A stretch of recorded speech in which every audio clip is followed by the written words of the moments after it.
What's up, family? I'm back with another video, and all I can say is about time. So, I'm just gonna jump right into it. This video is going to tie in or tie together all the videos that I've been making up until now. So, it's gonna tie together all my previous videos, hopefully. So, in previous videos, I've talked about the two Christ, the real Christ and the Antichrist, the two Jesuses in the Bible, the the real Jesus, which was a Hebrew that came to the lost sheep of the house of Israel as a messenger of the Most High, and the fake Jesus, which was which is considered the son, only begotten son of the Most High, which is also the Most High. I'm not going to get too deep into that. So I've also showed how they've attached different symbolisms of different gods to the Jesus or the Christ in the Bible. And I've showed how Hebrews were already here in the Americas before the transatlantic slave trade through the Book of Mormon. What else have I talked about? I've talked about a lot of stuff, y'all. Yeah, I've also showed how the God in the book of Genesis is really the Egyptian god Ptah, because, like I said in previous videos, you have to look at the symbolisms of those gods in different mythologies to know what God they are talking about. So I showed how Ptah is the God of creation. And in the book of Genesis, he creates the not only the world, but he creates this universe or this galaxy. He creates creation basically. First through thought and then through the words of manifestation, which was let there be. Before anything in creation, before he created anything, he said, let there be. So those were the words of manifestation. But he first thought creation into existence before he spoke it out loud. So with Jesus being a messenger, or Jesus being a messenger of the Most High, they consider him, or they call him, the only begotten Son of the Most High. What I need you to understand is, or what I'm going to show you in this video is that is the ultimate symbolism of a particular god. And that god in Egyptian mythology is Thoth, or Thought.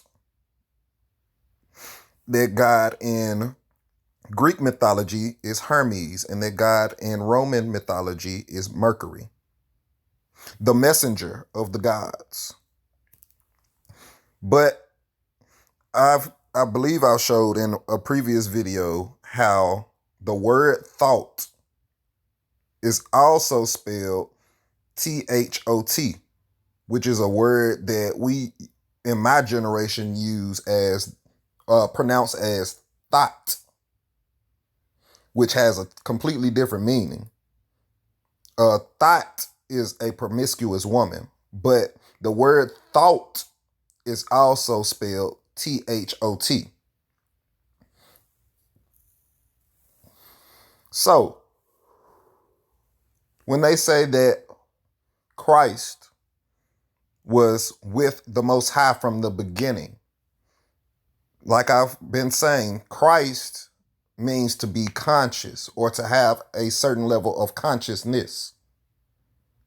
So, Christ is a level of thought. So, with Jesus being the ultimate symbolism of thought, it's telling you that thought was with the Most High from the beginning. He first thought creation into existence, and then he manifested creation through the words of his mouth. Wisdom was also with the Most High from the beginning, in the mind of the Most High, in the thoughts of the Most High. So there you have the triad or the Trinity. You have wisdom, you have thought, and then you have the Most High, which is the Creator. What we have to understand is you cannot have one without the other. You need all three. You can't have wisdom or thought or knowledge or understanding without the Most High. And without wisdom or thought or knowledge or understanding, you wouldn't even be able to comprehend the concept of a creator. So you cannot have one without the other. All three make up what we consider to be the Holy Trinity.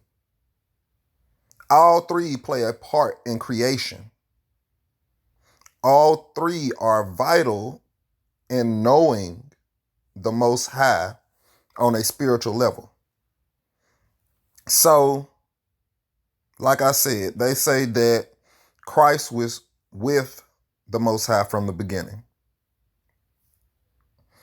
All it's really telling you, or all they are really telling you, is that thought was with the Most High from the beginning. Christ, consciousness, was with the Most High from the beginning. Wisdom, knowledge, and understanding was with the Most High from the beginning. They helped to play a part in creation.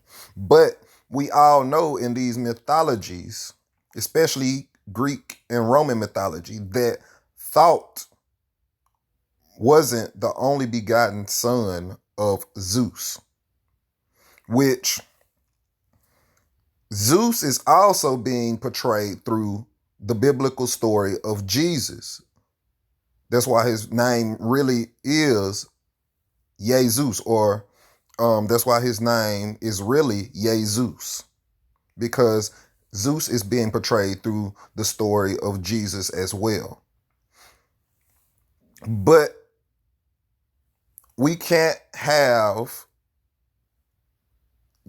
it contradicts itself when it makes when it makes Jesus both father and son. So he's both Hermes and Zeus. That's where you get that from. But in Egyptian mythology, Ptah is not associated with Zeus at all. Ptah is really associated with the Greek god Poseidon, as well as the Roman god Neptune. But Thoth or Thoth is most definitely considered a son of Ptah in Egyptian mythology. So, what I need you to understand is that there is a story of a group of beings called the Anunnaki, told from, I think, multiple books. But the most important book is the Lost Book of Enki, which is one of the Anunnaki. In the Lost Book of Enki, it has its own creation story on how man was created, not on how the universe or the worlds were created, but how man was created. Human beings were created. And on down the line in the book of Enki, it tells you how Enki became the Egyptian god Ptah, and how his son Marduk became the Egyptian god Ra, and how his other son, I want to say Ningish Zeta, became Thoth. Now, before I continue, Anunnaki, the word Anunnaki literally translates to those who from heaven to earth came. And a lot of biblical scholars and a lot of dogmatic religious figures consider that to mean that the Anunnaki were fallen angels. But we have to think of it from a different perspective, because we know for a fact that angels descended from heaven to talk to the prophets. They descended to earth from heaven to talk to the prophets, as well as lifted the prophets up in spirit to talk to the prophets and to talk to the Most High. You have to remember the story of Jacob's ladder as well, because in the story of Jacob's ladder, Jacob saw a ladder ascending all the way up to heaven, and he saw many angels ascending and descending the ladder. And we know from the book of Enoch that Enoch actually saw the fallen angels and how they were held captive, how they were held in captivity, and how they pleaded with him to plead with the Most High on their behalf. There's another word I was looking for. Y'all know I'm not good with words, but how they pleaded with Enoch to plead with the Most High on their behalf, right? So like I said, a lot of religious figures consider the Anunnaki to be fallen angels or demons. But I've just gave you a few examples of how we know for a fact that angels have descended on the earth before in the name of the Most High.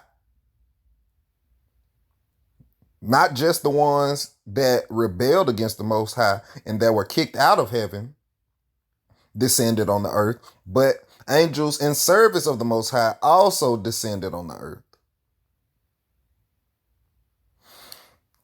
And then also, you have to think about the story of Titanomachy, which is the fight of Mount Olympus between the Olympians and the Titans, in which the Olympians, led by Zeus, overthrow the Titans, which were their parents,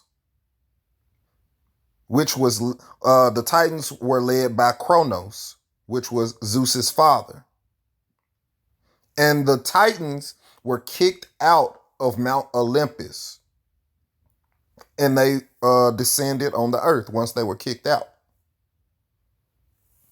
And they were held captive in a lot of different places or whatever, in a lot of different areas.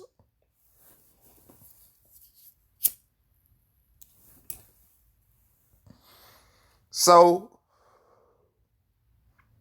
with any luck, I'm going to find the pages in the Lost Book of Enki that shows the creation story from that perspective.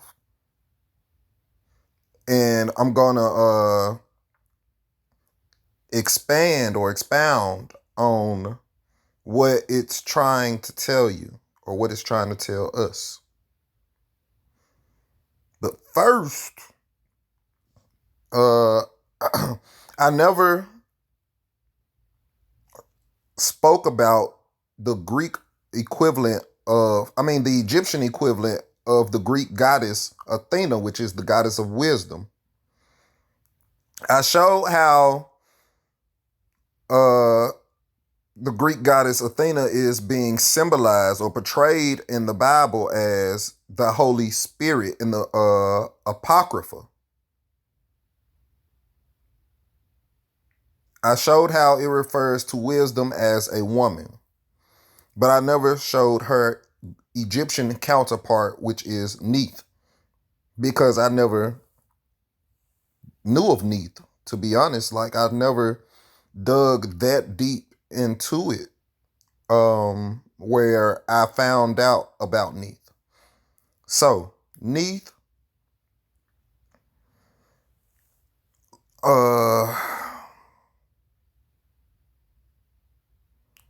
means she is the terrifying one. Neith was an early ancient Egyptian deity who was said to be the first and the prime creator. So there you have wisdom was with the Most High from the beginning. The same as in Greek mythology, Athena was with Zeus from the beginning. Athena was born from Zeus's head.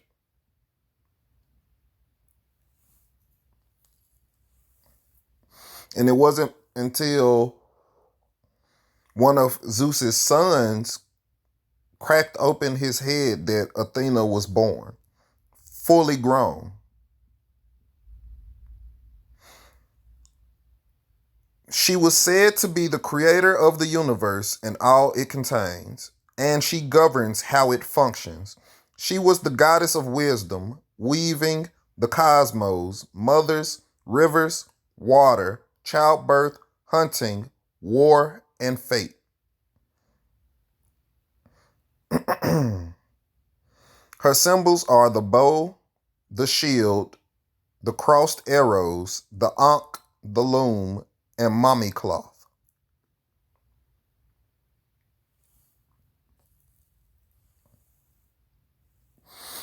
Neith was the tutelary deity of Sayas, where her cult was centered in the western Nile Delta of Lower Egypt, and attested as early as the First Dynasty. Neith was also one of the three tutelary deities of the southern city of Latopolis, or Esna. Latopolis was located on the west bank of the River Nile, some 34 miles south of Luxor.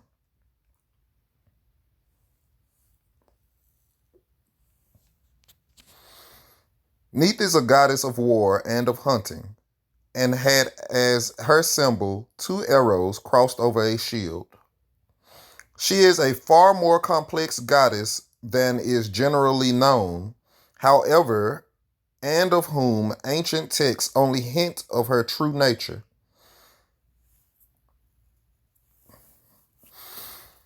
A religious silence was imposed by ancient Egyptians for secrecy, employing euphemisms and allusions, and often relying on symbols alone.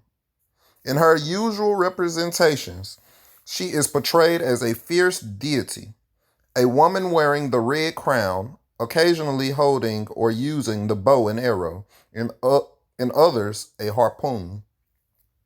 In fact, the hieroglyphs of her name usually are followed by a determinative containing the archery elements, with the shield symbol of the with the shield symbol of the name being explained as either double bows facing one another, intersected by two arrows usually lashed to the bows, or by other imagery associated with her worship.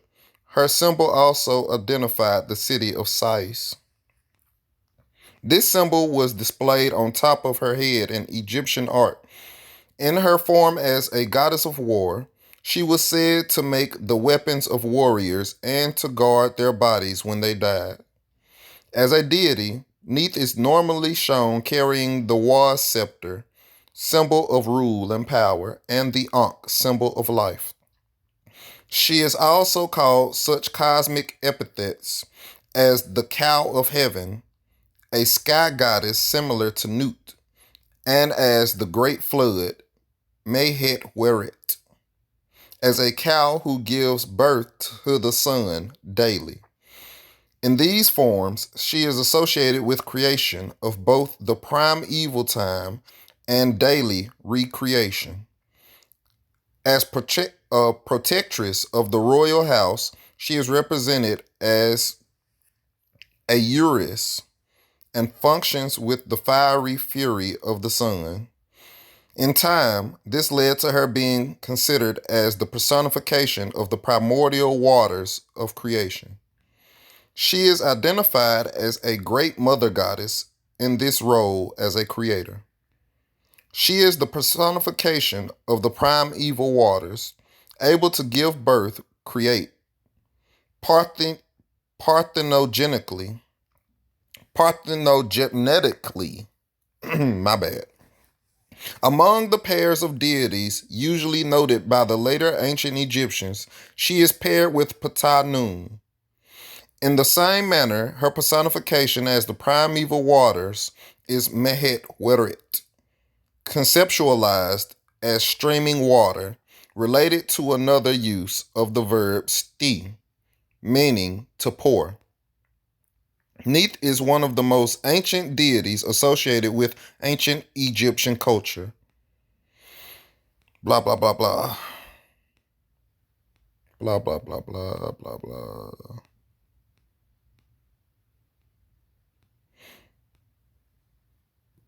Neith's symbol and part of her hieroglyph also bore a resemblance to a loom, and so in later synchronizations of Egyptian myths by the Greek ruling class, she also became goddess of weaving.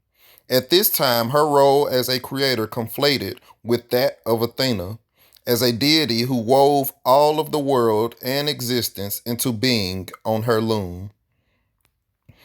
Sometimes Neith was pictured as a woman nursing a baby crocodile, and she then was addressed with the title Nurse of Crocodiles, reflecting a southern provincial mythology that she served as either the mother of the crocodile god Sobek, or he was her consort. As mother of Ra in her Mehet Weret form, she was sometimes described as the great cow who gave birth to Ra.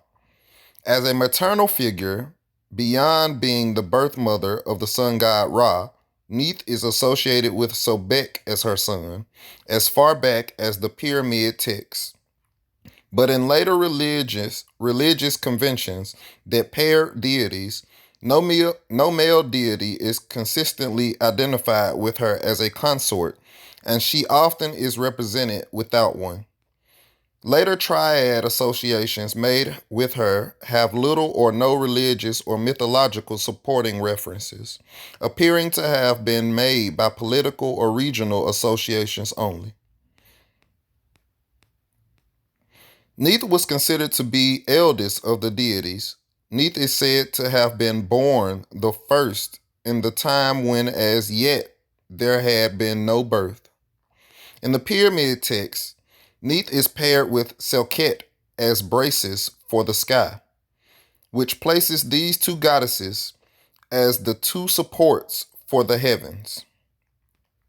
This ties in with the vignette in the contendings of Seth and Horus, when Neith is asked by the deities, as the most ancient among them, to decide who should rule.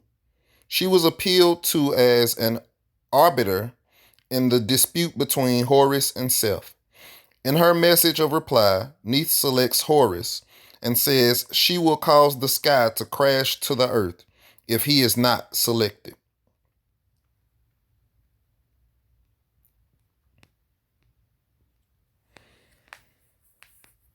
In some creation myths, she was identified as the mother of Ra and Apep.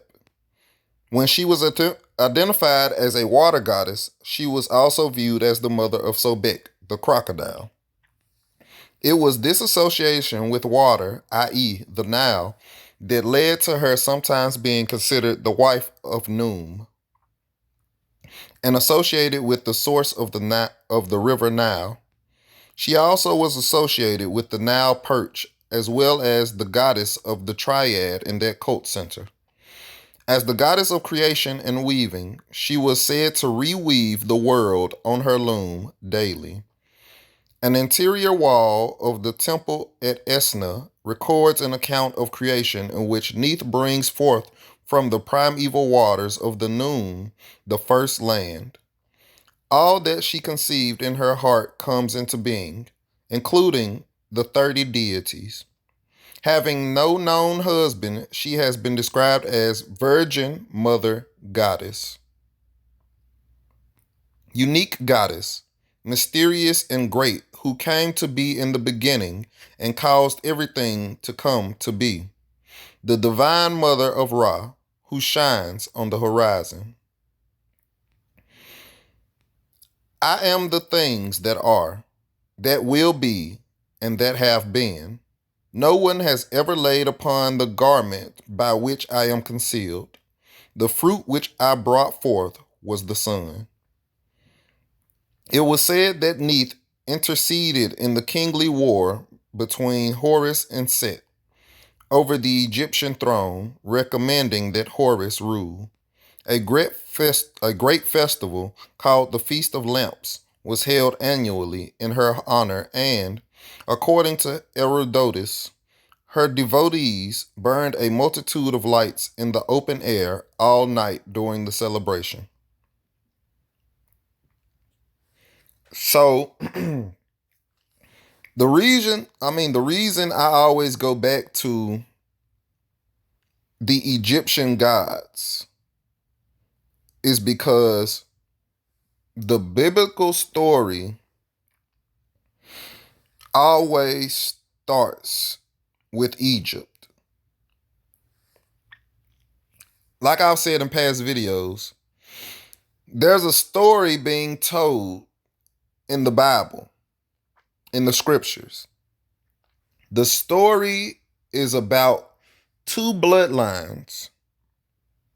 The bloodline of the Most High and the bloodline of Shaitan or Satan. The story being told is about the Most High's bloodline, though. It's about a particular people called the Hebrews or the Jews or Israel, Yisrael. The story revolves around the Hebrews. So, like I said, the story begins in Egypt. Why does the story begin in Egypt? Well, when I get to the book of Enki, we'll see why the story begins in Egypt. But another thing that I want to point out is that I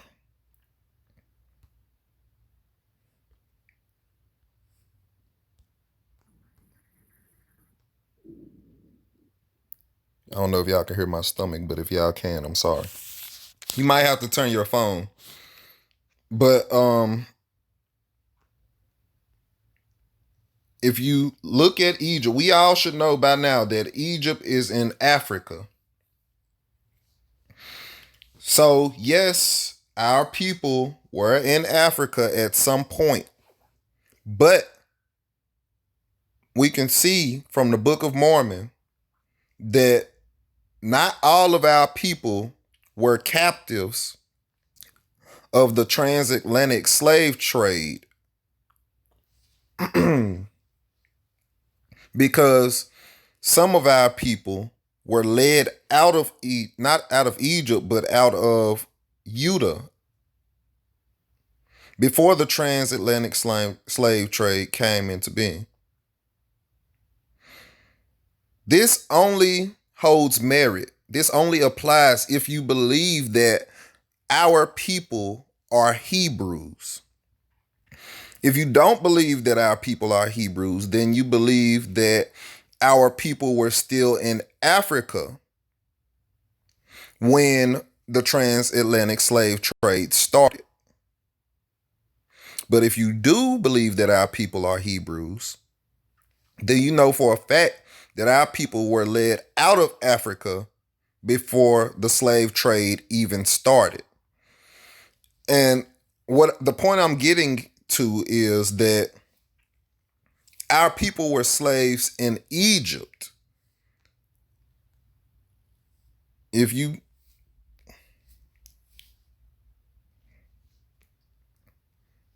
look at the map, which I got from a Bible, I got this map from a Bible. If you look at the map, you can see how close Egypt is to Judea and to Jerusalem, which is in Israel, or the land that they claim to be Israel, that they tell us is Israel. You see how close Egypt is to it, right? Now we know that Moses went and pleaded with the Pharaoh on behalf of the Most High to let the Hebrews go. And once the Pharaoh finally let the Hebrews go, Moses led them into the wilderness for a while. And after they came out of the wilderness, they eventually ended up in Jerusalem. So, what I'm really trying to point out is that they have Memphis right here. Now, I've said in my other videos how Memphis had to play a very significant part in the prominence of Egypt. In the Bible, Memphis is called by another name, though. I think it's called by Sodom. Well, Egypt is called by Sodom, I'm sure of that. But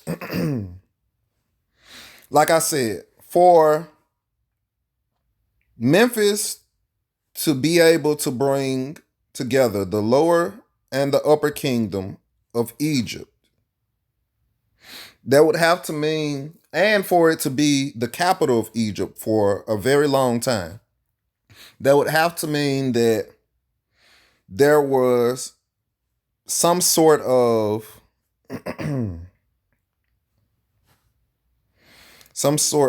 superiority going on in that region at that time. There would have to be some level of higher intelligence. You have to think about the fact that at Giza, there are structures that were built before the time of the Bible, right? These structures were built way before the Bible was written. And in fact, the Bible takes a lot of its stories. I'm looking for another word. I'll stick with stories. But in fact, the Bible takes a lot of its stories from Egyptian texts. But you have to think about this. There are a lot of structures in Egypt that were built before the Bible was written, right? And to this day, they don't know or understand how those structures were built. Mainly the pyramids at Giza. They still to this day don't understand how those pyramids were built. They think that in those days, the Egyptians or anybody for that matter, weren't technologically advanced enough to be able to build those structures, right? They don't think that they were technologically advanced enough to be able to build some type of machinery to lift up those huge cinder blocks that they used to um, construct the pyramids. So what I'm getting at is that there had to be a people that was highly intelligent and highly conscious. There had to be a people that was what's the word I'm looking for? There had to be a people that were more civilized than the rest of the people in that region or the rest of the people that were on Earth at that time, that were so sophisticated that they were able to construct these excuse me, there were a hold on for just a second. Need to get some water.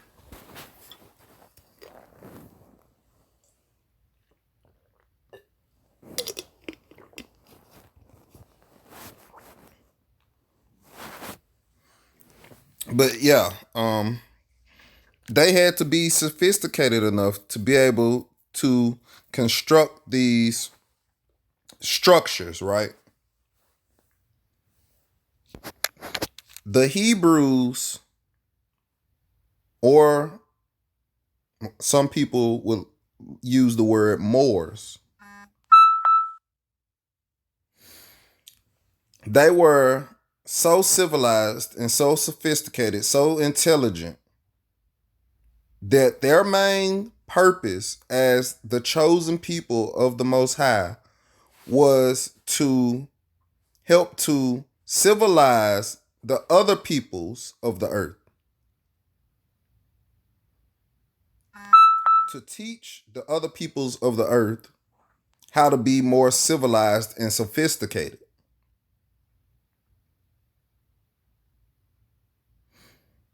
to bring them to a understanding of the Most High. The Hebrews were supposed to lead the other nations of the world, show them how to live as civilized beings, in the hopes that by them, the other nations becoming more civilized, they would be able to teach them about the concept of a creator. We all know for a fact that because it's said in scripture that the nations worship the world. They worship idols, right? The Hebrews were the only people on the earth that didn't worship idols until they were led away captive by the nations or by the Gentiles.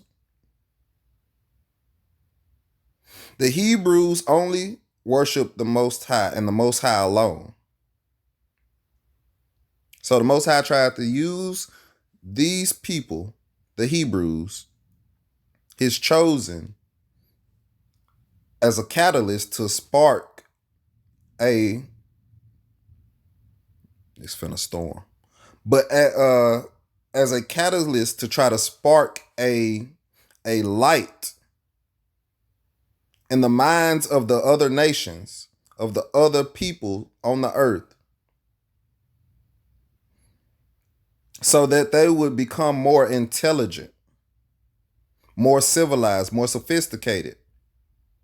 So they would have a knowledge and understanding of the Creator. So they would stop worshiping false idols, idols that they created with their hands, idols that they created with their minds, etc., etc. So,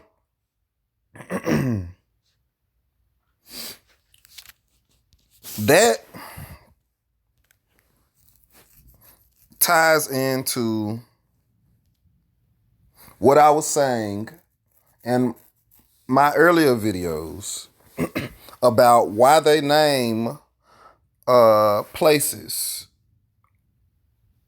after ancient civilizations and ancient peoples. Why they name streets and cities and states after ancient peoples and ancient civilizations. I talked about in my other videos how Memphis, Tennessee sits on the banks of the Mississippi River, just like Memphis, Egypt sat on the banks of whatever river it sits on, the Nile River, I think. But how Memphis, Tennessee is spiritually named Memphis because they're trying to draw off the energy of Memphis, Egypt. Memphis, Tennessee is in the heartland of the United States, which is also called the Bible Belt. It's situated in between the north of the United States and the south of the United States, the upper kingdom and the lower kingdom. It's situated in the mid-south. So it's not exactly south, but it's not exactly north. It's in the middle. It's the mid-south.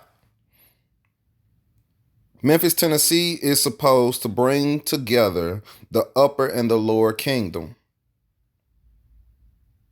The upper United States and the lower United States. That's the purpose that Memphis, Tennessee is supposed to serve.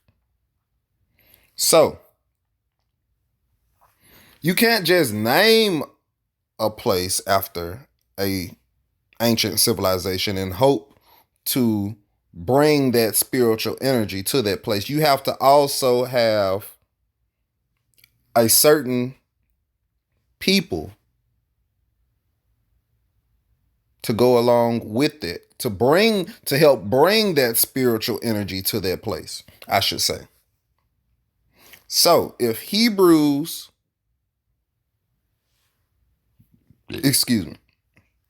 if Hebrews played a part in Memphis, Egypt, and Egypt becoming so prominent at that time, then you would have to have Hebrews in not just Memphis, but in wherever city or state you're trying to bring about a spiritual energy from an ancient civilization, you would have to have a certain amount of Hebrew people to go along with it so that they could bring the spiritual energy to that place. So they could bring prominence to that place. But the only problem is that we are so far removed from the Most High that we no longer have that ability to bring about spiritual change. If we were we're called the lost sheep of the house of Yisrael for a reason. But if we were all to awaken to who we truly are and who our Creator is, as Hebrews, as chosen of the Most High, we most definitely will be able to bring about spiritual change on a large scale. And that's what they are afraid of. That's what the people in power are afraid of. That's what the Gentiles are afraid of. That's what the nations are afraid of. That's why they have to keep us spiritually dead to a certain degree. Some of us might slip past the cracks. Some of us might get past the deceptions, the lies. But if not a large majority of us do so, then we can't bring about spiritual change. So, there are a large number of Hebrews in Memphis, Tennessee. At some point, we all know that World War III might kick off. They got a lot going on with this coronavirus and how they've been keeping it alive in the media. There's a lot of death and destruction across the country that's been broadcast more than usual. There's a lot of death and destruction across the world that's being broadcast more than usual. If you are to consider that we are in the end times, that the time of the reign of the Gentiles is up, then you also have to consider that means that it's time for the Most High to move for his people. It's time for the Most High to redeem his people. It's time for the Most High to bring his people into remembrance of who they are. And once that happens, once the Most High's chosen awakens, those that are in power know that they have a real problem on their hands, and they're trying to prevent that. We should know by now that they have been trying to implement a plan, that they have been trying to bring about a new world order. The whole purpose of Trump being president, the whole reason that Trump was, quote, elected president, unquote, is you have to think about his name. His name is Donald Trump. What is a Trump? We've all heard the phrase, the last Trump card. Donald Trump is their last Trump card. They have one of few plans. Well, they have a few plans on how to keep us from being in remembrance of who we are. One is a civil war within the United States. And one of the ways that they try to bring about this civil war is police brutality, race-fueled crimes. They're trying to bring about what is called a race war. They want us to be fighting on two fronts. They want us to be fighting against other races as well as fighting against other nations. If they can get us on two fronts, then we're all but wiped out. If not wiped out completely. But the Most High already said that we would never be wiped out completely because our forefathers have a covenant with the Most High. But if they could bring about a race war, they have what they need to be able to implement things like martial law. They have the means to change laws at the snap of a finger to consider us terrorists or targets, people of interest, to be able to shoot us on sight. Basically, to cause a mass genocide. If that doesn't work, if they can't cause a civil war, or a race war, I should say, then the next best thing to them would be the next best thing to them would be to start a global war or a world war, which is why a lot of people believe that we're going to um be starting World War III soon. So Donald Trump is supposed to bring about one of these two plans, either the world war or the race war. But it doesn't look like he's been doing a good job of either so far. Donald Trump isn't the last, isn't the only person involved, though. All of these world leaders are involved in some way. If they are a part of the United Nations, if they are a part of the UN, they play a part in some way in trying to bring about the new world order. And it all revolves around Yisrael, the spiritual Yisrael, because we all know that the people that claim to be Jews are not Jews. They are of the synagogue of Satan. Those that are in the place that they tell us is Yisrael. But the fact of the matter is that we don't know where Yisrael is because we go off of what they've told us. And we know that the false Jews only got that land that they call Yisrael after World War II, after they were released from captivity, and after Adolf Hitler was defeated in the war.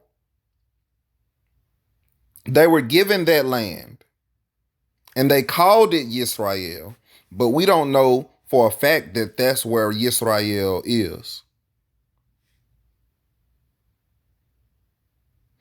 But they serve as a time clock as to how close we are to everything kicking off, either World War III or the race war. I don't keep up with the fake Yisrael, with the false Jews. I don't keep up with them in the media. I don't keep up with what's going on over there. But they serve as a timepiece, as a clock per se. Just like the doomsday clock, which is, I think they set it to 2 minutes to midnight. That's because of everything that's going on over there against the Jews and the Arabs, the Palestinians. Like whatever. Like I really, I'm not gonna say I dislike them, but like I really don't care to, burden myself with what's going on over there, because they are of the synagogue of Satan. Muslims are our cousin. Muslims are biblically and spiritually our cousins. They are misled. They are just as misled as we are. But those false Jews are of the synagogue of Satan. So anyways, not to draw this video out, let me get to the book of Enki.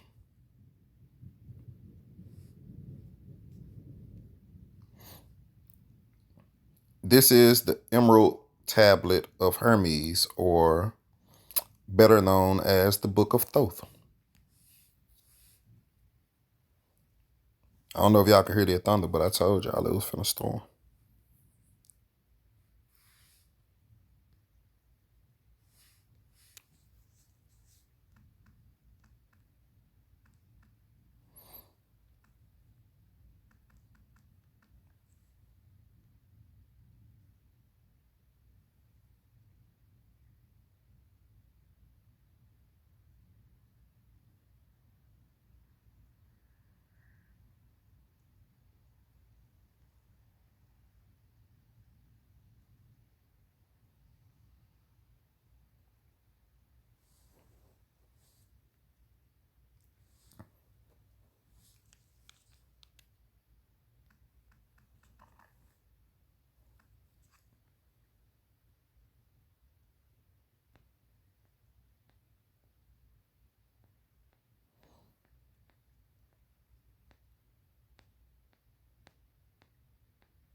what's the word they used? uh, all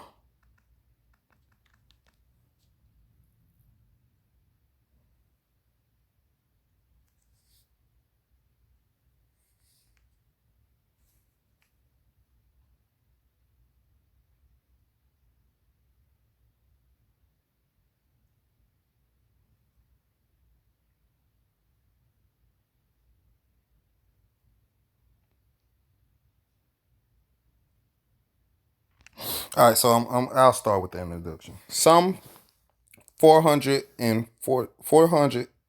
God damn it.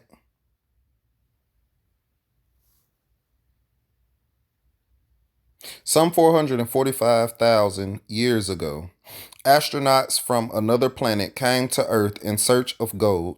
Splashing down in one of Earth's seas, they waded ashore and established Eridu, home in the far away. In time, the initial settlement expanded to a full fledged mission, Earth, with a mission control center, a spaceport, mining operations, and even a way station on Mars. Short of manpower, the astronauts employed genetic engineering to fashion primitive workers, Homo sapiens. The deluge that catastrophically swept over the Earth required a fresh start. The astronauts became gods, granting mankind civilization, teaching it to worship. Then, about 4,000 years ago, all that had been achieved unraveled in a nuclear calamity brought about by the visitors to Earth in the course of their own rivalries and wars. What had taken place on Earth, and especially the events since human history began, has been what had taken place on Earth, and especially the events since human history began, has been culled by Zechariah Sitchin. Okay, so that's enough of that.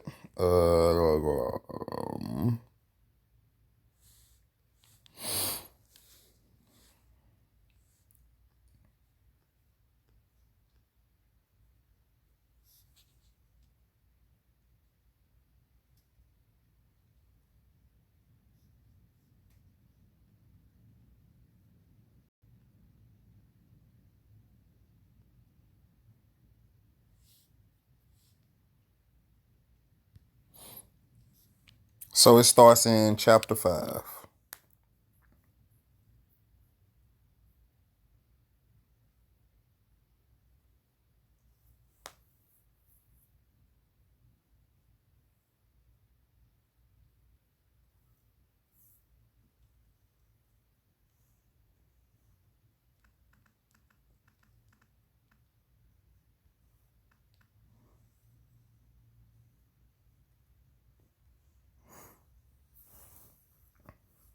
Uh,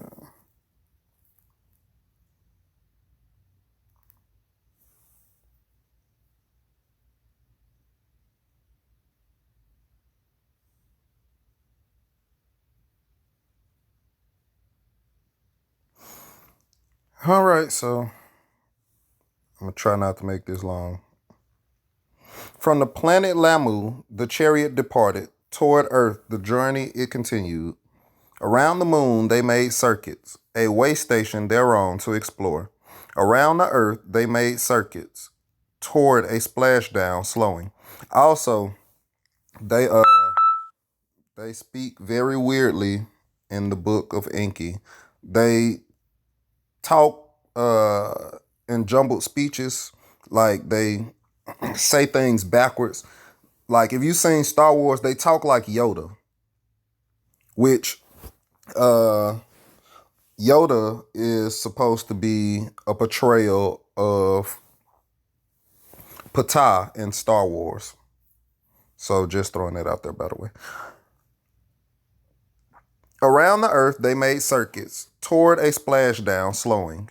In the waters beside Eridu did Nungal the chariot bring down.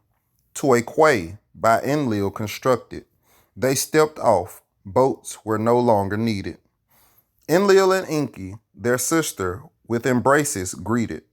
With Nungal, the pilot, they locked arms.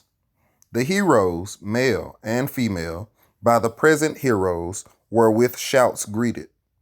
All that the chariot had brought was quickly unloaded, rocket ships and skyships, and the tools by Enki designed, and provisions of all kinds. Of all that on Nibiru transpired, of the death and burying of Alelu, Ninma, her brothers, told.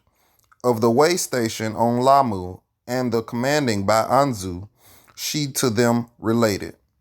Enki of that uttered approval. Enlil words of bewilderment uttered. That is Anu's decision. His word is unalterable.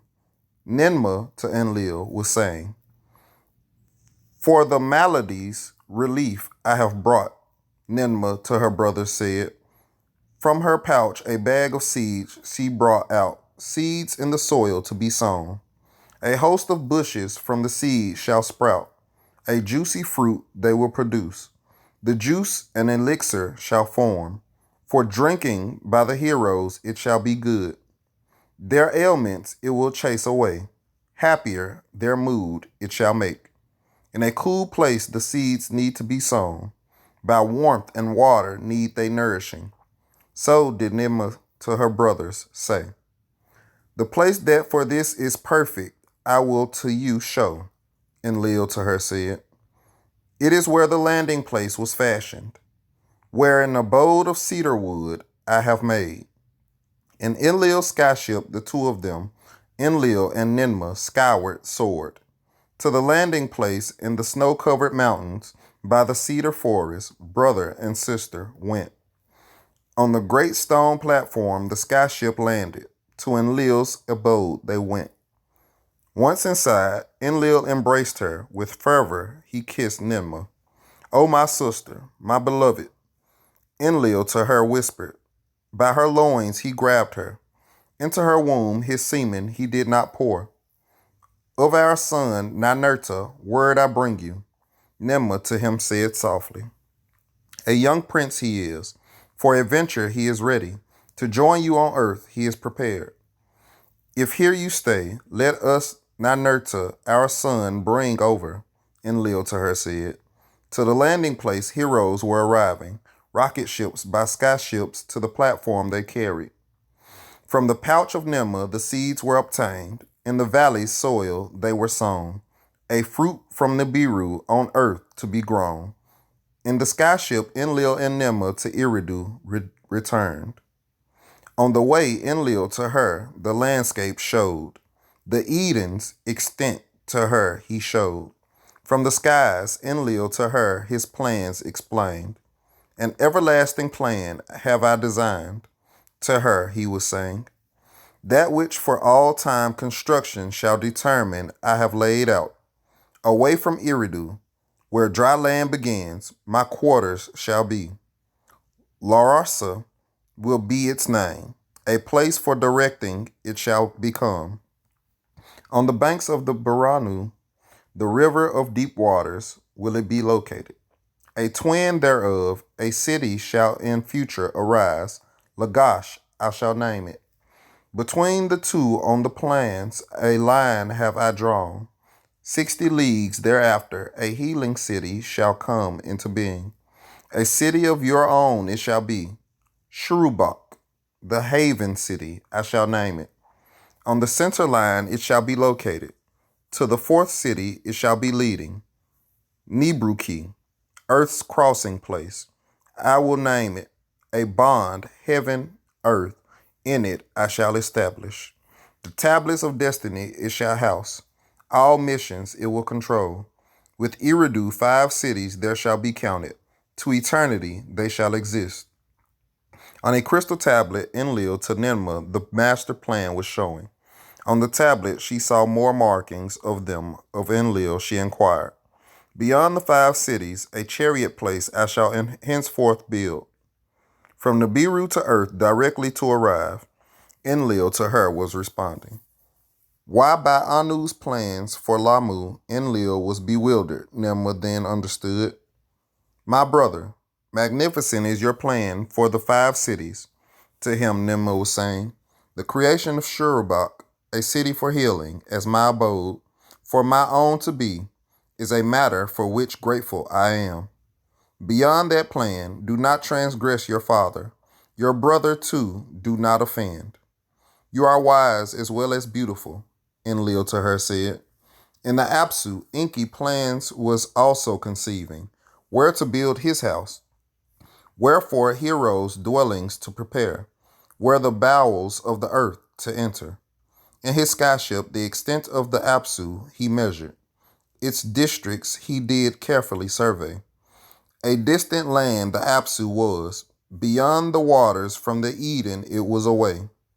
A rich land it was, bursting with riches perfect in fullness. Mighty rivers rushed across the region. Great waters there rapidly flowed. An abode by the flowing waters Enki for himself established. To the midst of the Apsu, to a place of pure waters Enki betook himself. In that land, the place of deepness, Enki determined, for the heroes into earth's bowels to descend. The earth splitter, Enki there established, therewith in the earth a gash to make, by way of tunnels earth's innards to reach, the golden veins to uncover. Nearby that which crunches and that which crushes he emplaced, the gold-bearing oars to crunch and crush, by skyships to be carried, to the landing place in the Cedar Mountains to be brought, therefrom by rocket ships to the way station on Lamu to be transported. On earth, more heroes were arriving. Some to the Eden were assigned, some in the Apsu task were given. Larsa and Lagish by Enlil were constructed. Shurubak for Nema he did establish. With her therein a host of female healers were dwelling, young ones who give succor. In Nibruki, Enlil, a bond heaven earth was assembling. From there all missions to establish. Between Eridu and the Apsu, Enki was journeying. Back and forth for supervising he went. On Lamu, construction was progressing. Heroes for the way station were also arriving. A shar, 2 shars, were the preparations lasting. Then Anu gave the word. On earth, the 7th day it was, a day of resting by Enki at the beginning decreed. At every place the heroes were assembled. A message from Anu from Nibiru beamed they overhead. In the Eden they were assembled. Enlil was therein command. With him was Ninma. Her host of young ones by her side were assembled. Alagar, who of Eridu was the master, was there. Abgal, who the landing place commanded, also stood. In the Apsu were the heroes assembled. Under the gaze of Enki they stood. With Enki was his vizier, Ishimud. Nungal, the pilot, was there too. On Lamu, the heroes were assembled. With their proud commander, Anzu, they stood. 600 were on earth. 300 on Lamu were gathered. In all there were 900. The words of Anu, the king, they all heard. Heroes of Nibiru, you are the saviors. The fate of all is in your hands. Your success shall for eternity be recorded. By glorious names you shall be called. Those who on earth are shall as Anunnaki be known.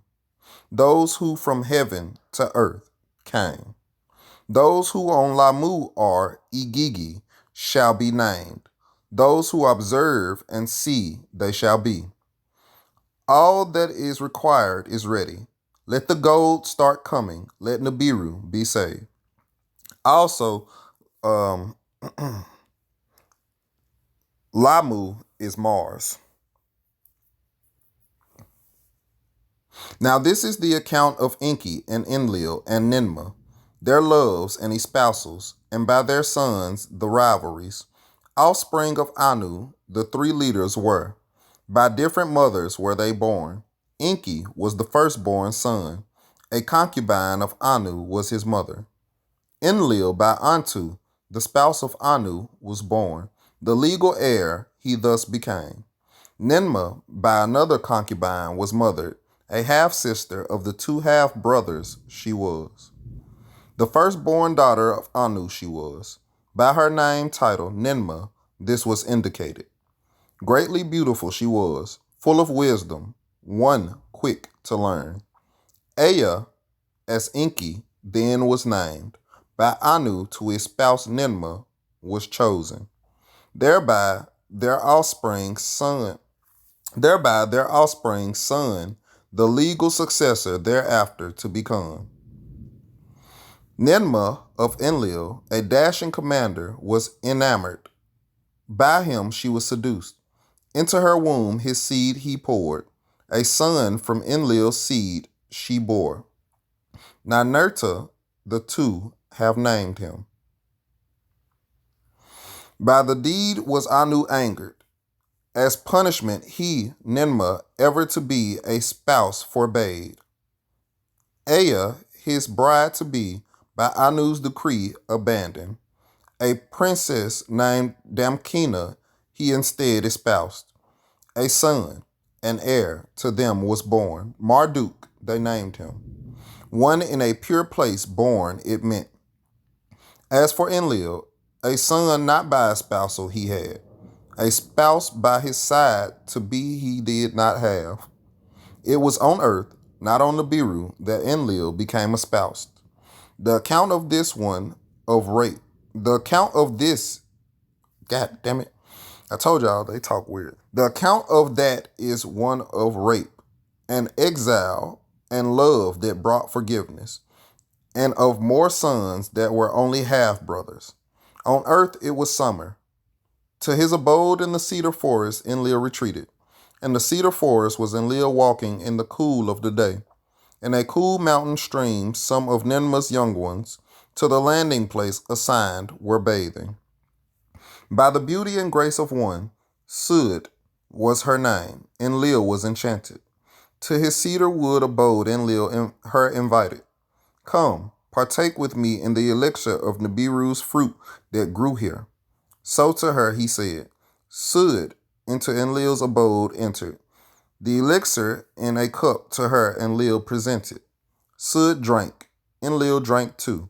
To her Enlil of intercourse was speaking. Unwilling was the last. My vagina is too little. It knows no copulation. To Enlil she was saying. To her Enlil of kissing was speaking. Unwilling was the last. My lips are too small. They know not kissing. To Enlil she was saying. Enlil laughed and embraced her. He laughed, and he kissed her. His semen into her womb he poured. To Ninmah, Sud's commander, the immoral deed was reported. Enlil, immoral one, for your deed judgment you shall face. So did Ninmah to Enlil in anger say. In the presence of 50 Anunnaki, 7 who judge were assembled. 7 who judge on Enlil a punishment decreed. Let Enlil from all cities be banished. To a land of no return let him be exiled. In a sky chamber they made Enlil leave the landing place. Abgal was its pilot. To a land of no return Enlil was taken, never to return. In the sky chamber the two of them journeyed. To another land was their direction. There, amidst forbidding mountains, at a place of desolation, Abgal, the sky chamber, landed. This your place of exile shall be, Abgal to Enlil was saying. Not perchance have I it chosen. To Enlil he was saying. A secret of Enki in it is hidden. In the nearby cave, Enki 7 weapons of terror has hidden. From Alelu's celestial chariot he had them removed. Take the weapons into your possession. With the weapons, your freedom attain. So was Abgal to his commander, saying, a secret of Enki to Enlil he did reveal.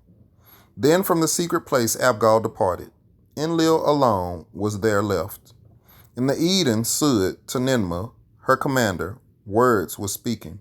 By Enlil's seed am I pregnant. A child of Enlil in my womb has been conceived. Ninmah, Sud's words to Enki conveyed. The Lord of earth he was. On earth he was supreme. They summoned Sud before seven who judged. Will you take Enlil as your spouse? They asked her. Words of consent she uttered. The words by Abgal to Enlil in his exile were conveyed. To espouse Sud, Enlil from his exile was returned. By that did Enki and Ninmah to him a pardon give. Enlil's official spouse, Sud, was declared. On her, the name title, Ninlil, Lady of the Command, was bestowed.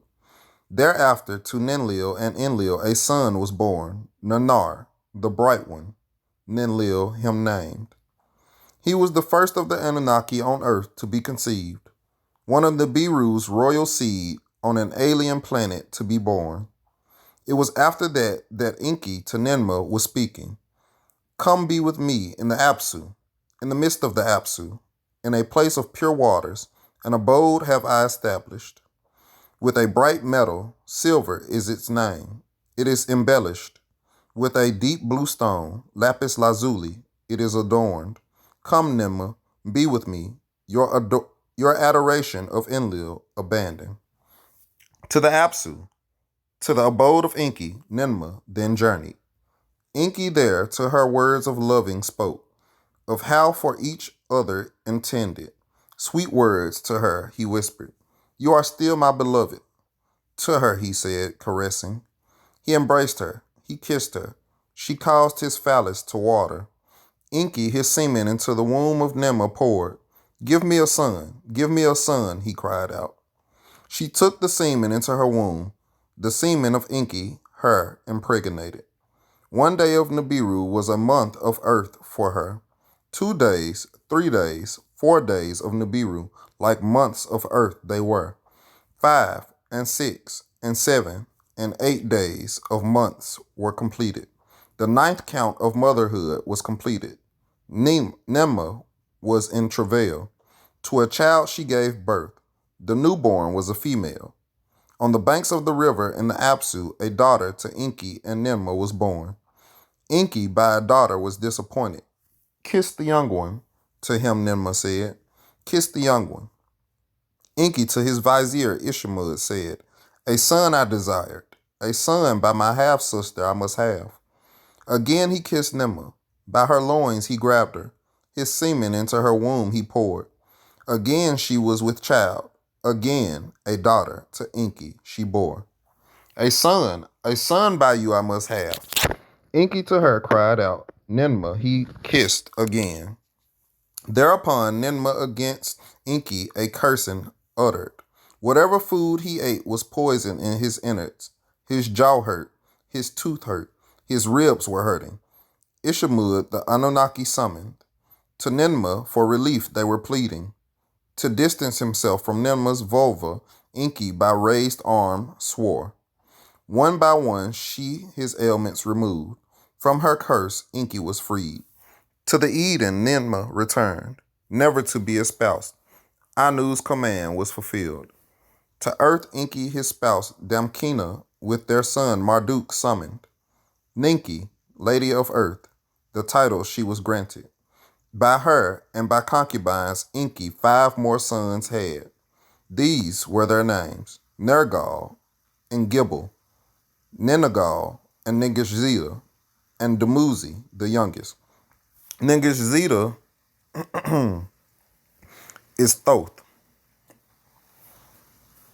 To earth Enlil and Ninmah their son Ninurta summoned.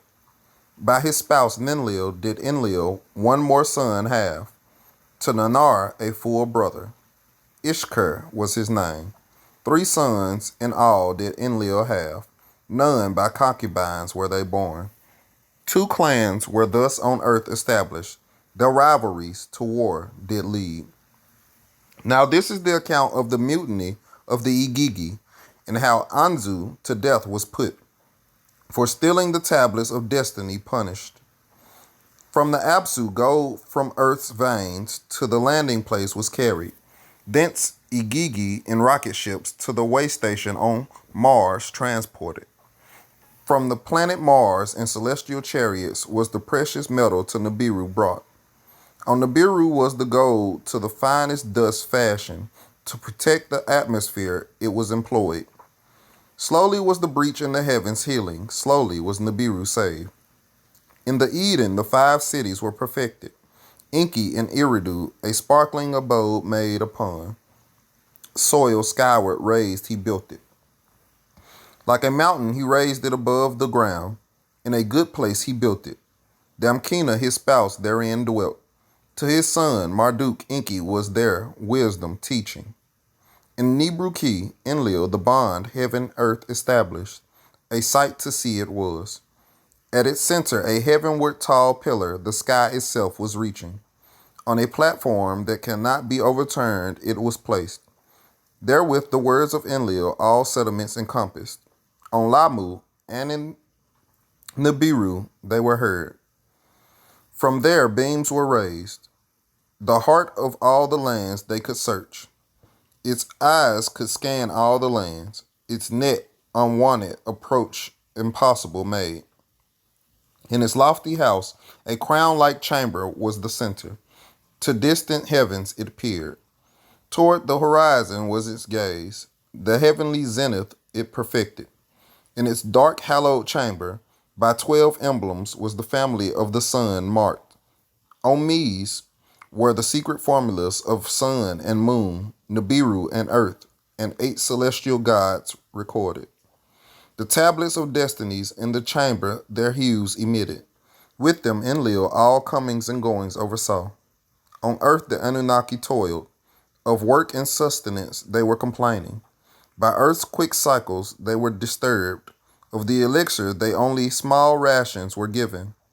In the Eden the Anunnaki toiled. In the Apsu the work was more back-breaking. By teams were Anunnaki sent back to Nibiru. By teams new ones were arriving. The Igigi on Mars dwelling were the loudest in complaining. When from Mars to earth they descend, a rest place on earth they were demanding. With Anu did Enlil and Enki words exchange. The king they consulted. Let the leader come to earth. With Anzu have discussions. So did Anu to them say. Anzu to earth from the heavens descended. The words of complaints to Enlil and Enki he delivered.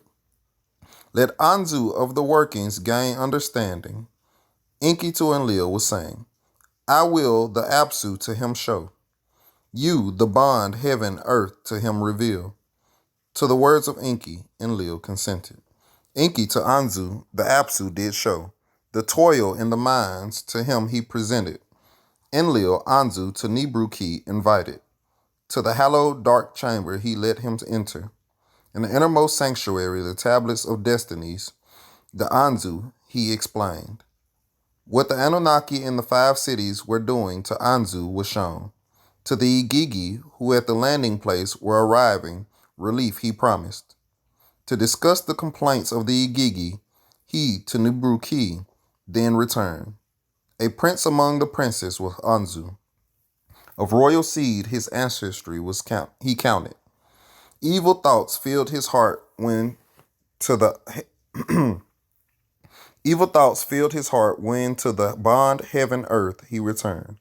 To take away the tablet of destinies was he scheming. Of the decrees of heaven and earth to take control in his heart he was planning. The removal of the Enlil ship in his heart he conceived. To rule Igigi and Anunnaki was his aim. Unsuspecting Enlil at the entrance to the sanctuary Anzu let be stationed. Unsuspecting Enlil left the sanctuary. For a cooling swim he went away. With evil purpose Anzu the tablets of destiny seized. In a sky chamber he flew away. To the mountain of the sky chambers he swiftly went. There, in the landing place, rebellious Igigi for him were waiting. To declare Anzu king of earth and Mars they were preparing. In the sanctuary of Nibru-Ki, the brilliance pettered out. The humming quieted down. Silence in the place prevailed. Suspended were the sacred formulas. In Nibru-Ki, Enlil was speechless. By the treachery he was overwhelmed. To Enki, angry words he spoke. of the ancestry of Anzu, he him questioned. In Nibruki, the leaders gathered. The Anunnaki who decree fates with Anu were consulting. Anzu must be seized. The tablets to the sanctuary must be returned. Thus did Anu decree. Who shall the rebel face? Who shall the tablets retrieve? The leaders asked each other. With the tablets of destinies in his possession, invincible as Anzu. To each other they were saying, Ninurta, by his mother encouraged, from the assembled step forward. Enlil's warrior I shall be. Anzu I shall vanquish. Thus was Ninurta saying. To the mountainside Ninurta set his course. To vanquish the fugitive Anzu he undertook.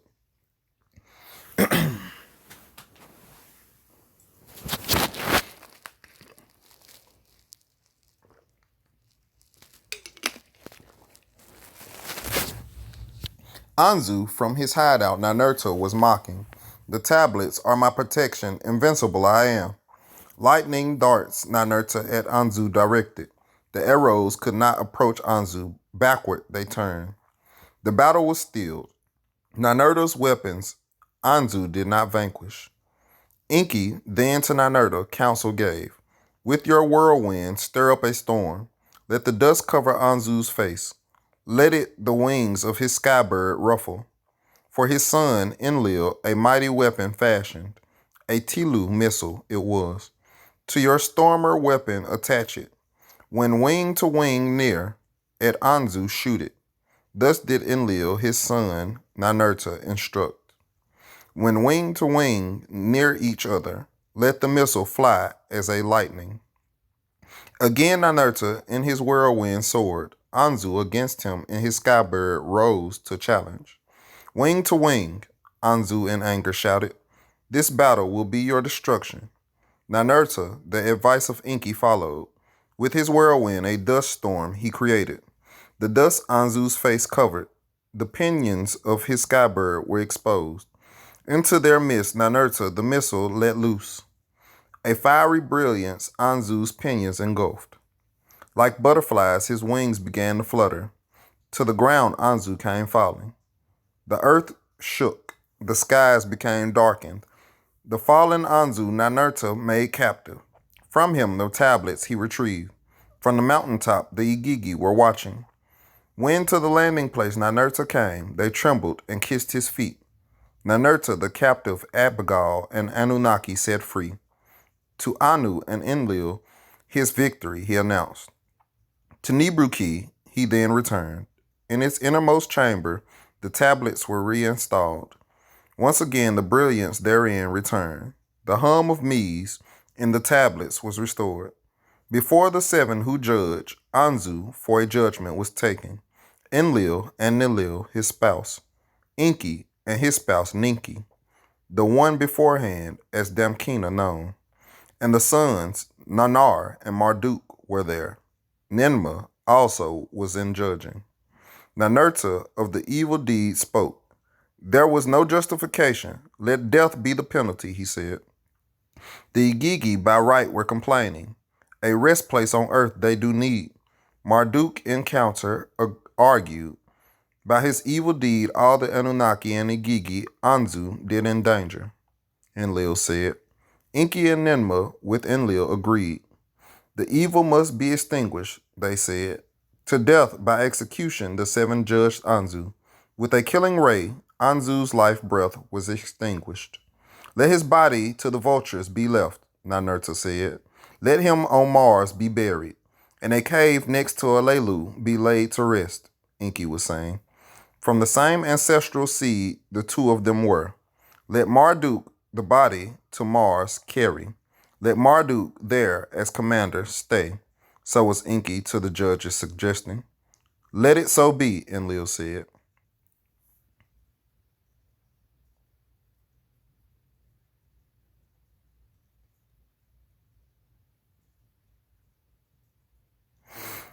Now this is the account of how Bad Tibira, this metal city, was established.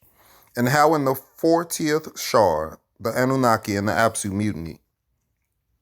In the 25th Shar was Anzu judged and executed. The unrest of the Igigi is subdued, but left it simmering. To Mars Marduk was sent, the spirits of the Igigi to raise. To their well-being pay attention. On earth changes were by Enlil and Enki discussed. To avoid unrest on earth they were considering. The stays on earth are too prolonged. To each other they were saying. Ninma, for counsel they asked. By her changing visage they were alarmed. Gold to Nibiru must more quickly follow. Salvation must be faster provided, they all agreed. Ninurta in the innards of planets learned was. To his elders, words of wisdom he was saying. Let a metal city be established. Therein the gold ores to be smelted and refined. Therefrom less weighty cargoes from earth shall be lofted. Each rocket ship more gold could carry. Room for Anunnaki to Nibiru return there shall be. Let the tired to Nibiru return. Let fresh ones them on earth replace. Enlil and Enki and Nimma of Ninurta's suggestion were in favor. Anu was consulted, and his approval gave. In the Eden was the metal city planned. On the location Enlil did insist. With materials from Nibiru was it constructed. With tools from Nibiru was it equipped. 3 shars the construction lasted. Bad Tabira was it the name given. Ninurta, who made the suggestion, was its first commander. The flow of gold to Nibiru was thereby eased and quickened. Those who to Earth and Mars at the beginning of the prior times had come to Nibiru were returning. Alagar and Abgal and Nungal among them were. The newcomers who them replaced were younger and eager. To the cycles of Earth and Mars and the other rigors they were not accustomed. On Nibiru, whence they had come, the breach in the atmosphere was healing. The great calamities on the planet and in its heavens the younger ones did not know. Of their golden mission, excitement, and adventure they especially cherished. As by Ninurta conceived, the ores from the Abzu were delivered. In Bad Tabira, they were smelted and refined. By rocket ships to Mars they were sent. In celestial chariots from Mars to Nibiru was the pure gold delivered. As by Ninurta conceived, from the Abzu to Nibiru the gold flowed. What was not conceived was unrest by the newcoming Anunnaki, who in the Abzu toiled. Truth be said, Enki to what was brewing heed was not given. To other matters in the Absu his attention was directed. With that which in the Absu grows and lives, fascination he acquired. Of the differences between what on earth and what on Nibiru appeared, he wished to learn. How maladies by earth's cycles and atmosphere were caused, he wished to uncover. In the Absu, by the gushing waters, a wondrous study place he erected. With all manner of tools and equipment he furnished it. House of Life he called the place.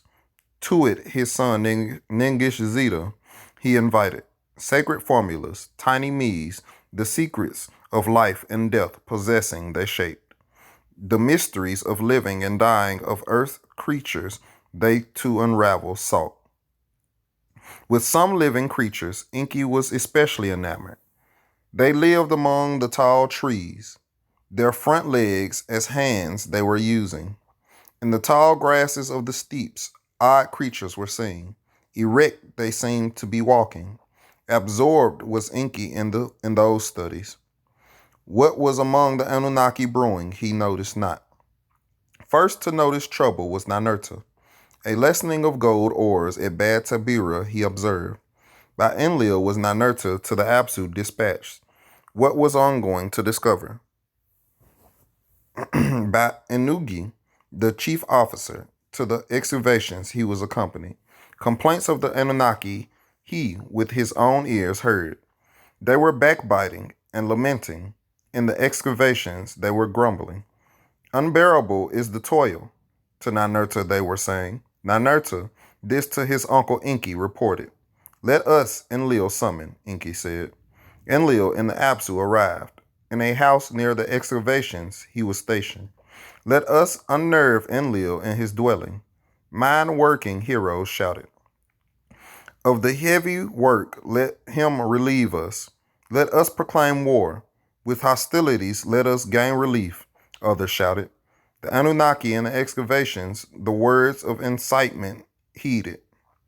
To their tools they set fire. Fire to their axes they put. They troubled Inugi, chief officer of the mining. In the tunnels they him seized. They held him as they went. To the doorway of Enlil's dwelling they made their way. It was night. Halfway through the watch it was. Enlil's dwelling they surrounded. Their tools as torches they held high. Calcock, Calcal, the gateway's guardian, bolted the door, and Nusku aroused. Nusku, Enlil's vizier, roused his lord, got him out of bed, thus saying, My lord, your house is surrounded. Battling Anunnaki to your gate, come up. Enlil summoned Enki. Enlil Ninurta summoned to his present. What do my own eyes see? Is it against me that this thing is done? Thus was Enlil to them saying, Who is of the hostilities the instigator? The Anunnaki stood together. Every single one of us hostilities has declared. Excessive is the toil. Our work is heavy. Great is the distress. So they were to Enlil saying. Words of the happenings Enlil to Anu being. Of what is Enlil accused? Anu inquired. The work, not Enlil, is the trouble causing, Enki to Anu was saying. The lamentation is heavy. Every day the complaints we could hear. The gold must be obtained, Anu was saying. The work must continue. Release Inugi for consultations, Enlil to the hostile Anunnaki said. Inugi was released. To the leaders he was thus saying, Ever since Earth's heat has been rising, the toil is excruciating. Unbearable it is. Let the rebels to Nibiru return. Let new ones come in their stead, Ninurta said. Perchance new tools you can fashion, Enlil to Enki said, for the Anunnaki heroes the tunnels to avoid. Let us summon my son Ningish Zeta. Counsel with him I wish to take. Enki thus responded. They summoned Ningish Zeta. From the house of life he came. With him Enki huddled. Words amongst them they exchanged. A solution is possible, Enki was saying. Let us create a Lulu, a primitive worker, the hardship work to take over. Let the being the toil of the Anunnaki carry on his back. Astounded were the besieged leaders, speechless indeed they were. Whoever heard of a being afresh created, a worker who the Anunnaki's work can do? They summoned Nema, one who of healing and succor was much knowing. Enki's words to her they repeated. Whoever heard of such a thing? They her asked. The task is unheard of, she to Enki said. All beings from a seed have descended. One being from another over eons did develop. None from nothing ever came. How right you are, my sister, Enki said, smiling. A secret of the Apsu let me to you all reveal. The being that we need, it already exists. All that we have to do is put on it the mark of our essence. Thereby a Lulu, a primitive worker, shall be created. So did Enki to them say, Let us hereby a decision make, a blessing to my plan give, to create a primitive worker by the mark of our essence to fashion him.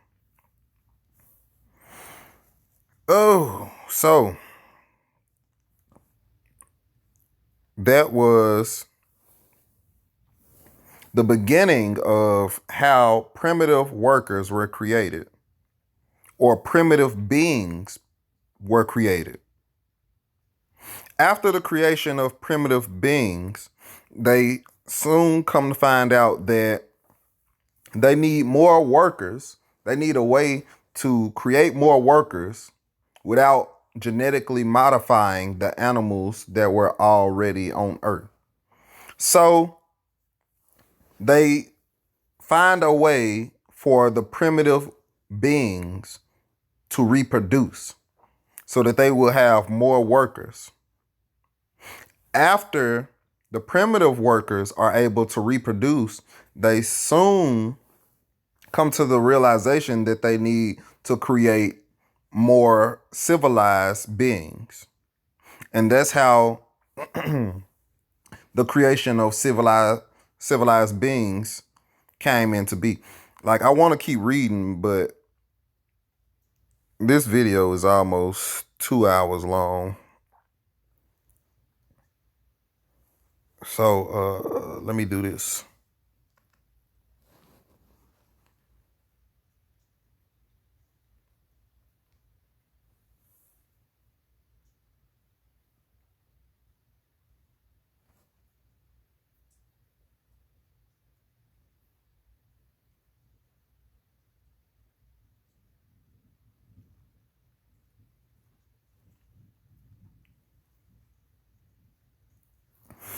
So this is the banishment of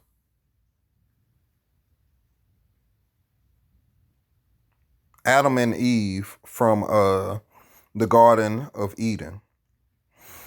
To the Apsu, away from the Eden, let them be expelled. So did Enlil to the command decree. From the Eden to the Apsu, Adamu and Tiamat were expelled. Adamu is Adam and Tiamat is Eve. In an enclosure among the trees, Enki them placed. To know each other, he left them. With joy did Enki see what Ningishzida had done come to be. With child, Tiamat was frolicking. Ninmah came the birth-giving to watch. A son and a daughter, twins, to the earth beings were born. With wonderment did Ninmah and Enki watch the newborns. How they grew and developed was a marvel. Days were as months. Months to earth, years accumulated. By the time Adamu and Tiamat had other sons and daughters, the first ones were by themselves procreating. Before one Shar of Nibiru had passed, the earthlings were proliferating. With understanding were the primitive workers endowed. Of commandments they were comprehending. To be with the Anunnaki they were eager. For food rations they toiled well. Of heat and dust they did not complain. Of backbreaking they did not grumble. Of the hardships of work the Anunnaki of the Apsu were relieved. The vital gold to Nibiru was coming. Nibiru's atmosphere was slowly healing. Earth mission to the satisfaction of all was proceeding. Among the Anunnaki, those who from heaven to earth came, there was also espousing and procreation. The sons of Enlil and Enki, from sisters and half-sisters, from healing heroines, took spouses. To them on earth sons and daughters were born. Though by the life cycles of Nibiru were they endowed, by earth cycles were they quickened. Who on Nibiru in diapers would still be, on earth became a child. Who on Nibiru began to crawl, when on earth born was running around. Special joy there was when to Nanar and Ningal twins were born. A daughter and a son they were, Inanna and Utu. By Ningal they were named. With them, a third generation of Anunnaki on earth was present. For the offspring of the leaders, tasks were allocated. Some olden chores were divided. Easier among the offspring they were made. To the olden chores, new tasks were added. Upon the earth, the warmth was rising. Vegetation flourished. Wild creatures overran the land.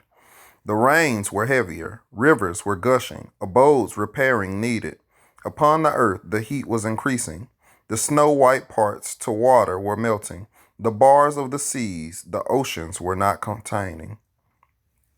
From the depths of the earth, volcanoes were fire and brimstones belching. The grounds were trembling. Each time the earth was shaking. In the lower world, the snow-white-hued place, the earth was grumbling. At the tip of the Apsu, Enki, a place for observing, established. To his son Nergal and his spouse Erishkigal, command thereof he entrusted. a thing unknown, an untoward thing. Thereunder is brewing. Nergal to his father Enki said, in Nibruki, the place of the bond, heaven, earth. Enlil, the heavenly circuits, was watching. By the means of the tablets of destinies, celestial motions he was comparing. There is turmoil in the heavens, Enlil to his brother Enki said. From the planet Mars, the place of the way station, Marduk to Enki his father was complaining. Strong winds are disturbing, annoying dust storms they are raising. So Marduk to his father Enki words was beaming. In the hammered bracelet, the hammered bracelet is the asteroid belt. In the hammered bracelet, turmoils are occurring. Upon the earth, brimstones from the skies were falling. Pitiless demons, havoc causing. Violently the earth they approached. Into flaming fires in the skies they were bursting.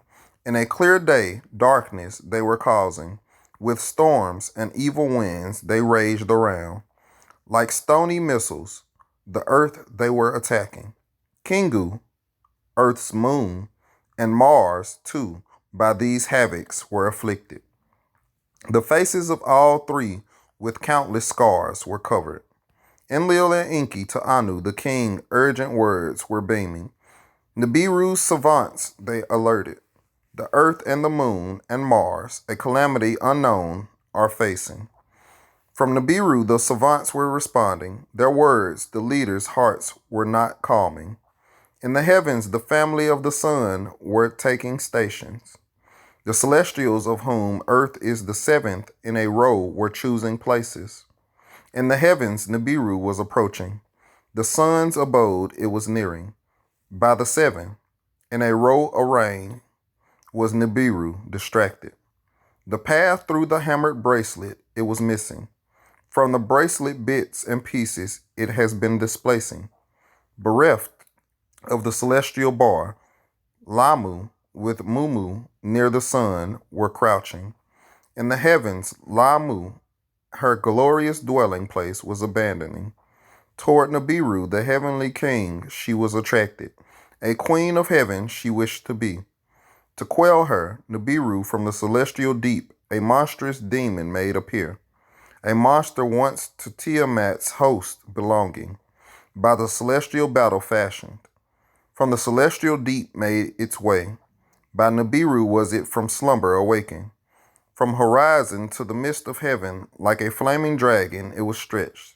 1 league was its head. 50 leagues in length it was. Awesome was its tail. By day the skies of earth it darkened. By night upon the face of the moon a spell of darkness it cast. To her brothers, the celestials, Laamu for her help was calling. Who will the dragon obstruct? Who will stop and kill it? She was asking. Only valiant Kingu, once Tiamat's protector, stepped forward to respond. To intercept the dragon in its path, Kingu was making haste. Fierce was the encounter. A tempest of clouds upon Kingu was raised. By its foundations was Kingu shaken. From the impact did the moon quake and shake. Then the heavenly havoc was calmed. Nibiru to its distant abode in the deep was returning. Lahamu, its dwelling place, did not abandon. The stony missiles upon the earth and Mars ceased their raining. Enki and Enlil with Marduk and Ninurta gathered. A surveying of the havoc they undertook. The foundations of the earth Enki surveyed. Of what its platforms had befallen he examined. The depths of the oceans he measured. In earth's far corners, the mountains of gold and copper he scanned.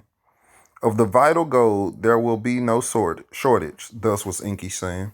In the Eden, Ninurta was the surveyor, where mountains trembled and valleys shook. In his skyship he soared and journeyed. The landing platform was intact. In the valleys of the north, the earth fiery liquids was pouring. So was Ninurta to his father Enlil telling. Sulfuric mists and bitumens he was discovering. On Lamu, the atmosphere was damaged. Dust storms were with life and work interfering. So Marduk to Enki was saying, to earth return I wish, to his father he disclosed. Enlil to his olden plans betook himself. What cities and their tasks he planned, he reconsidered. A chariot place in the Eden must be established. To the others, he was saying. The olden designs of the layout on the crystal tablet to them he showed. The conveying from the landing place to the way station on Mars is no longer certain. To soar toward Nibiru from Earth we must be able. So was Enlil to them saying.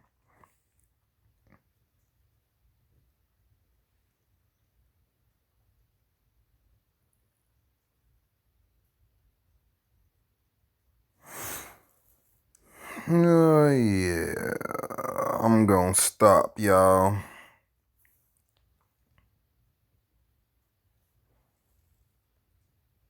It'd be really hard to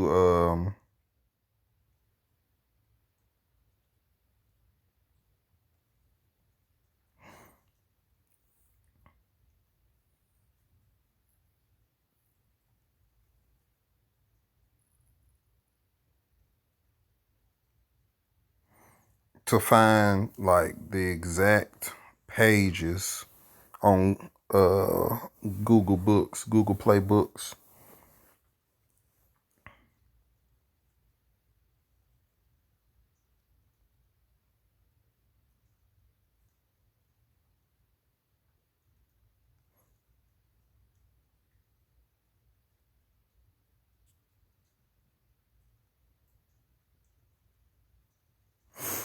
Okay. Now this is the account of how civilized man was brought about. How by a secret of Enki, Adapa and Titi in the Eden were brought forth. By the proliferation of the earthlings. Enki was pleased. Enki was worried. The lot of the Anunnaki was greatly eased. Their discontent was diminished. By the proliferation, the Anunnaki shunned toil. The workers as serfs were becoming. For 7 shards, the Anunnaki's lot was greatly eased. Diminished was their discontent. By the proliferation of the earthlings, what by itself was growing, for all insufficient was. In 3 more shards of fish and fowl there was a shortage. What by itself grows, Anunnaki and earthlings did not satiate. In his heart, Enki, a new undertaking, was scheming to create a civilized mankind. In his heart he conceived grains that are sown by them to be cultivated, ewes that become sheep, let them shepherd. In his heart, Enki, a new undertaking, was scheming. How this to attain he contemplated. The primitive workers in the Apsu he for this scheme observed. The earthlings in the Eden, in the cities, and in the orchards he considered. What could for the task make them suited? What by the life essence has not been combined? The offspring of the earthlings he observed, an alarming matter he noticed. By their repeated copulations, back toward their wild forebears, they were degraded. Enki in the marshlands looked about. On the rivers he sailed and observed. With him was only Ishimud, his vizier, whose secrets kept. On the river's bank, bathing and frolicking earthlings he noticed. 2 females among them were wild with beauty. Firm were their breasts. Their sight the phallus of Enki caused to water. A burning desire he had. Shall I not kiss the young ones? Enki his vizier Ishimud was asking. I, the boat, will hither row. Kiss the young ones, Ishimud to Enki was saying. The boat thereto Ishimud directed. From the boat to dry land Enki stepped. A young one to him Enki called. A tree fruit she to him offered. Enki bent down. The young one he embraced. On her lips he kissed her. Sweet were her lips, firm with ripeness were her breasts. Into her womb he poured his semen. In a mating he knew her. Into her womb she took the holy semen. By the semen of the Lord Enki she was impregnated. The second young one to him Enki called. Berries from the field she him offered. Enki bent down. The young one he embraced. On her lips he kissed her. Sweet were her lips. Firm with ripeness were her breasts. Into her womb he poured his semen. In a mating he knew her. Into her womb she took the holy semen. By the semen of the Lord Enki she was impregnated. With the young ones stay. Whether pregnancies come about ascertain. So was Enki to his vizier Ishmud, saying, Ishmud by the young ones sat down. By the fourth count their bulges appeared. By the 10th count, the ninth having been completed, the first young one squatted and birth gave. By her a male child was born. The second young one squatted and birth gave. By her a female child was born. At dawn and dusk, which a day delimit, on the same day the two were born. The gracious ones, dawn and dusk, thereafter in legends they were known. In the 93rd Shar, the two, by Enki fathered in the Eden, were born. Word of the births Ishmud to Enki quickly brought. By the births Enki was ecstatic. Whoever such a thing has ever known, between Anunnaki and Earthling, conception was attained. Civilized man I have brought into being. To his vizier Ishmud Enki instructions gave. A secret must my deed remain. Let the newborns by their mothers be suckled. Thereafter into my household them bring. Among the bulrushes and reed baskets have I them found. Thus to all you will say. By their mothers were the newborns suckled and nurtured. To Enki's household and Eridu thereafter Ishmud them brought. Among the bulrushes and reed baskets have I them found. So did Ishmud to all say. Ninki to the foundlings a liking took. As her own children she raised them. A Dappa, the foundling, the boy she called. Titi, one with life, the girl she named. Unlike all other earthling children, the twosome were. Slower to grow up than earthlings they were. Much quicker in understanding they were. With intelligence they were endowed. Of speaking with words capable they were. Beautiful and pleasant was the girl.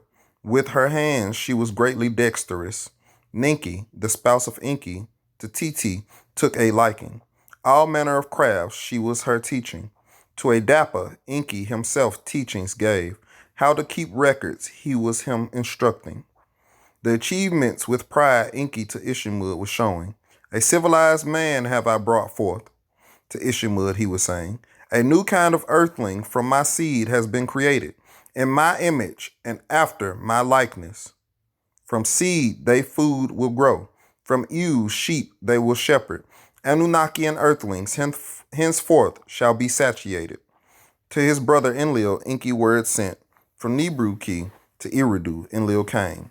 In the wilderness a new kind of earthling has come forth. To Enlil was Enki saying. Quick of learning they are. Knowledge and craft work to them can be taught. Let us from the Biru seeds that are sown bring down. Let us from the Biru ewes that sheep become to earth deliver. Let us the new breed of earthlings farming and shepherding teach. Let Anunnaki and earthlings together satiated be. So was Enki to Enlil saying. Akin to us Anunnaki in many ways. Indeed they are, Enlil to his brother said. A wonder of wonders it is. In the wilderness by themselves to have come about. Ishmud was summoned. Among the bulrushes and reed baskets I them found, he said. Enlil the matter with graveness pondered. With amazement his head he shook. Indeed a wonder of wonders it is. A new breed of earthling on earth has emerged. A civilized man has the earth itself brought forth. Farming and shepherding, crafts and tool making he can be taught. So was Enlil to Enki saying. Let us of the new breed to Anu word send. Of the new breed word to Anu on Nibiru was being. Let seeds that can be sown, let ewes that sheep become, to earth be sent. So that Enki and Enlil to Anu the suggestion make. By civilized man, let Anunnaki and earthlings become satiated. Anu, the words heard. By the words he was amazed. that by life essence one kind to another leads it that by life essences one kind to another leads is not unheard of. To them words back he sent. Let that on earth a civilized man from the Adamu so quickly appeared, that is unheard of. For sowing and husbanding, great numbers are needed. Perchance the beings to proliferate are unable. While the savants on the Biru the matter contemplated, in Eridu occurrences of important took place. A dapper in a mating TT knew. Into her womb he poured his semen. There was conception. There was birth giving. 2 twins, 2 brothers, TT gave birth. Word of the birth to Anu on Nibiru was being. The twosome for conception are compatible. Proliferation by them can occur. Let seeds that are sown, ewes that sheep become, the earth be delivered, to earth be delivered. Let on earth farming and shepherding begin. Let us all be satiated. So did Enki and Enlil to Anu on Nibiru say. Let TT and Eridu remain, the newborns to suckle and nurture. Let Adapa, the earthling, to Nibiru be brought. So did Anu his decision declare. All right, so I'm going to stop right there, you guys. I done turned this into a 2-hour video.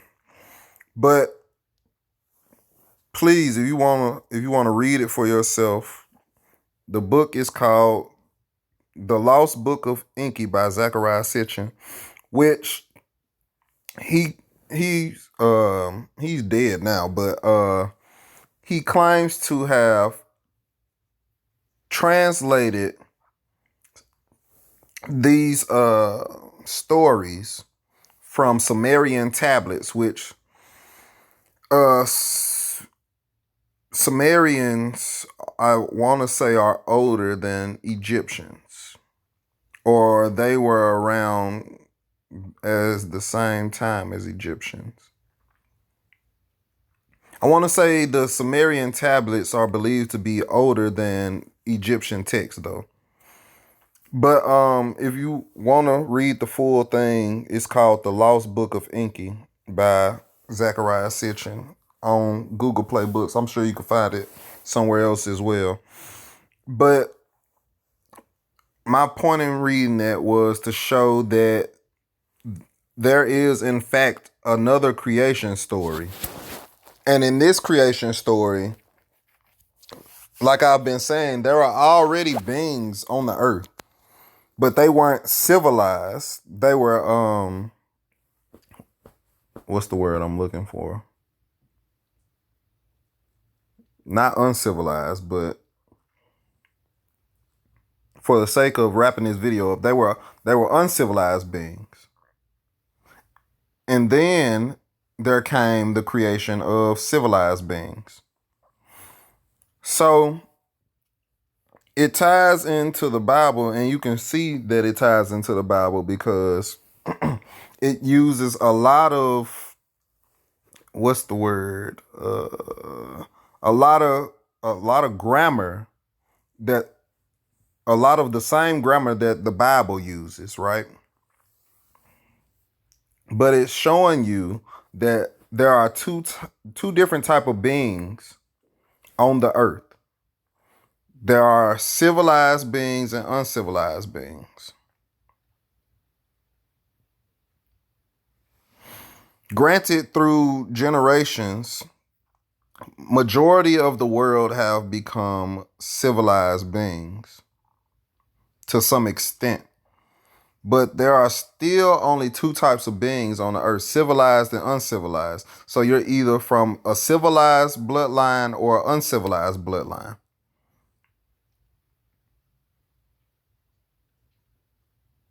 So from the standpoint of the Book of Enki, the Hebrews are from the civilized bloodline. And the Gentiles are from the uncivilized bloodline.